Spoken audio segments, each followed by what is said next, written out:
Hello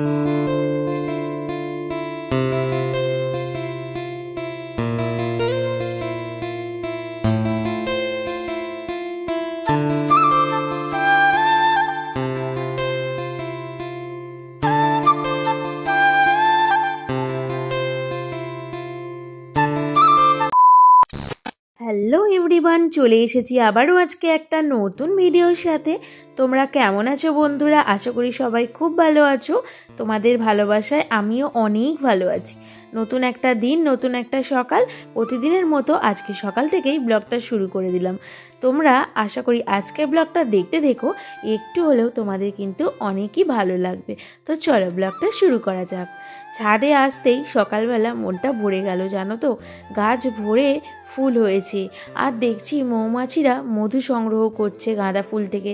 তোমরা তো দেখতেই পাচ্ছ কেমন গাঁদা ফুলে বসছে, আবার উড়ে যাচ্ছে মৌমাছিরা। এটা দেখে না মনটা ভীষণ ভালো লাগছে। আর এই দেখো, এই গাছটাকে আমি তো ভেবেছিলাম আর হবে না, ফেলে দেব, কিন্তু দেখছি সত্যি এই গাছটা এত ভালো ফুল দিয়েছে, দেখে মন ভরে যাচ্ছে।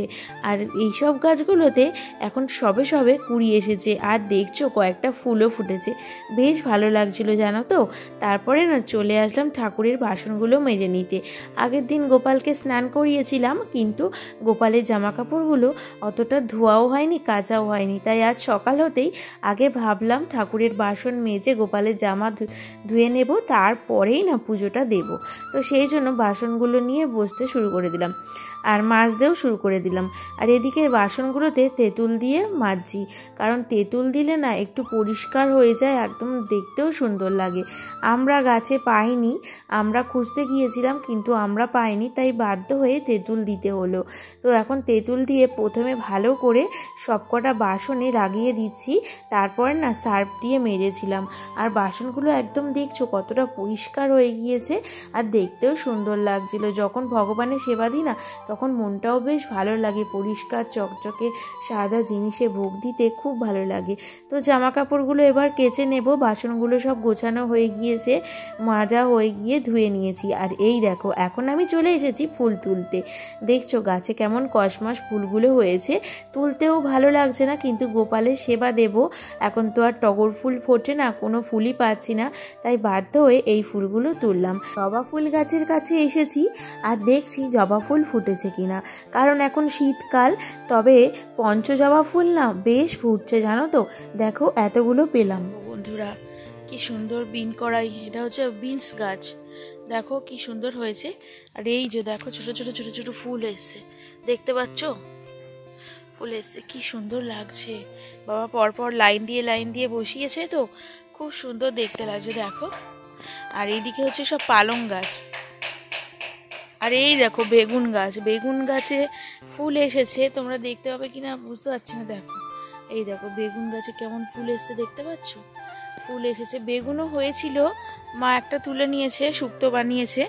আর এই যে এদিকে কেমন শিম হয়েছে দেখো, শিম ফুলও হয়েছে আর শিমও ধরেছে, দেখতে পাচ্ছ কেমন শিম হয়েছে।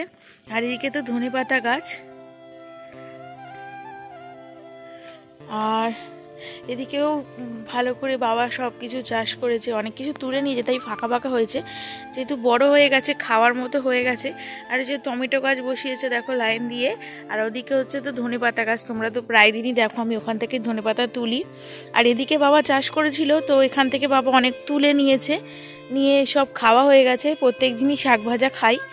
আর এই খুব সুন্দরভাবে বাবা চাষ করেছে, বেশ ভালো লাগছে। তোমাদের কেমন লাগলে অবশ্যই জানিও। চলো ফুলগুলো তোমাদেরকে দেখিয়ে দিই। এদিকে 4-5টা পঞ্চজবা পেয়েছি, আর এই যে সাদা রাস ফুলগুলো পেয়েছি, আর কসমস। আর না কিছুই পেলাম না, তাই এগুলো দিয়েই ভগবানের চূড়ারণে সেবা দিলাম। আর আজকে ভগবানকে কিন্তু স্নান করায়নি, কারণ মা আগের দিন স্নান করিয়ে দিয়েছিল, সেই জন্য এখন খুবই ঠান্ডা পড়ছে, তাই ওদের গা থেকে না একদমই সোয়েটার খুলতে পারি না। আর এদিকে ভগবানের সেবা দেওয়া হয়ে গিয়েছে, তোমরা আমাদের গোপাল দর্শন করে নাও। আজকে সারাদিনটা তোমাদের অনেক ভালো কাটবে। আর এদিকে দেখো মা সকাল সকাল করেছে আলু ভাজা, ছোলা বাটরে, আর এদিকে রুটিটা না অন্যরকম টাইপের করেছে, তো খেতে না দারুণ লেগেছিল। টিফিনটা আজকে খুব ভালো করেছিল, খুব সুন্দর খেতে লেগেছিল।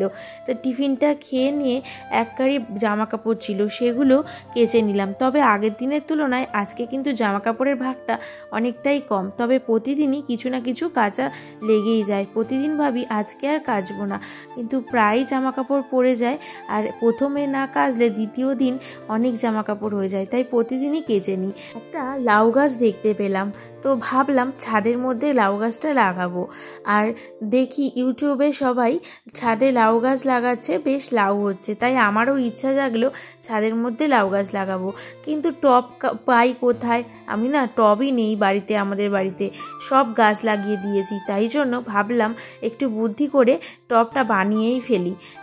ভালো কিছু পাওয়ার জন্য কিন্তু একটু বুদ্ধি খাটিয়ে আর একটু পরিশ্রম দিলে কিন্তু একদিন ভালো ফল পাবোই।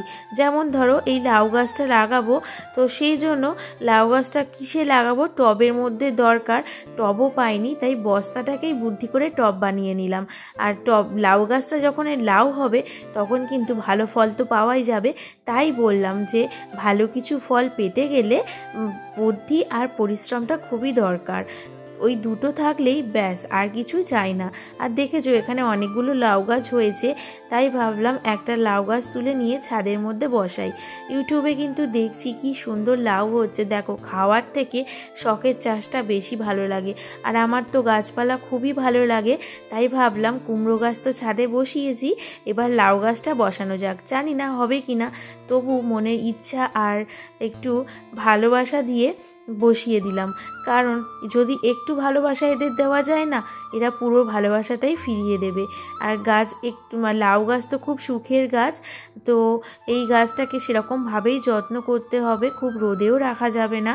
তাই ভাবলাম প্রথমে একটা ছায়াযুক্ত জায়গায় রেখে দেব, তারপরে যখন একটু গাছটা ধরে বসবে তখন না রোদের মধ্যে দেব। তোমরা কি বলো, আমার বুদ্ধিটা কেমন লাগলো? বস্তার মধ্যে গাছটা বসিয়ে কেমন লাগলো তোমরা কিন্তু জানিও। আর দেখো ফাইনালি লাউ গাছটা বসানো হয়ে গিয়েছে, আর বেশ ভালোও লাগছে দেখতে। তোমরা কিন্তু বলো ছাদে লাউ গাছ হয় কিনা, তাই আমি বসিয়ে দিলাম। আর এদিকে দেখো আর চালতা পেরে এনেছিল ভাই, আর এখন চালতাটা ভালো করে ছাড়িয়ে নিয়ে ভাবলাম দুপুরবেলা শীতকালে চালতা বাটা খেতে ভীষণ ভালো লাগে, তাই ছাড়িয়ে নিয়ে লেগে পড়লাম কাজে। এখন শিলের ওপর এই চালতাগুলোকে একটু থেতে নিচ্ছি। আর তোমাদের কার কার জিভে জল আসছে বন্ধুরা একটু কিন্তু বলো। আর জানি যারা যারা ভিডিওটা পুরোটাই দেখছো, এই চালতা বাটা দেখতে গেলে তোমাদের কিন্তু জিভে জল চলে আসবে, আর টক জিনিস দেখলে তো জিভে জলই আসে। দেখো এগুলো একটু নোড়া দিয়ে থেতে নিলাম, তার সাথে 4টে কাঁচা লঙ্কা দিয়েছি, আর একেবারে নুনটাও এর মধ্যে দিয়ে দিলাম। আর আমাদের তো জানোই গাছে ধনেপাতা হচ্ছে, মানে ধনেপাতা গাছ বাবা লাগিয়েছে, সেখান থেকে ধনেপাতা তুলে নিলাম, নিয়ে এটাও এর ওপর থেতে দিলাম। আর বেশি না চালতাটা বড়, মানে অনেকটা হয়নি, অল্প হয়েছে। আর এটা কিন্তু খেতে দারুণ টেস্টি হয়েছিল। শীতের দুপুরে চালতা বাটা খেতে ভীষণ ভালো লাগে। এখন দেখো এর মধ্যেই মাখিয়ে নিয়েছি শিলে, এবার একটা বাটিতে দিয়ে দিচ্ছি সবাই মিলে খাবো বলে। তো দেখো শিল থেকে তুলে নিলাম। তো ফাইনালি আমার কিন্তু চালতার বাটাটা হয়ে গিয়েছে, শীতের দুপুরে ব্যাস জমে গিয়েছে। আর দেখো এই চালতা বাটাটা কেমন লাগলো জানিও। আজকের মতো টাটা, দেখা হবে নতুন ব্লগে।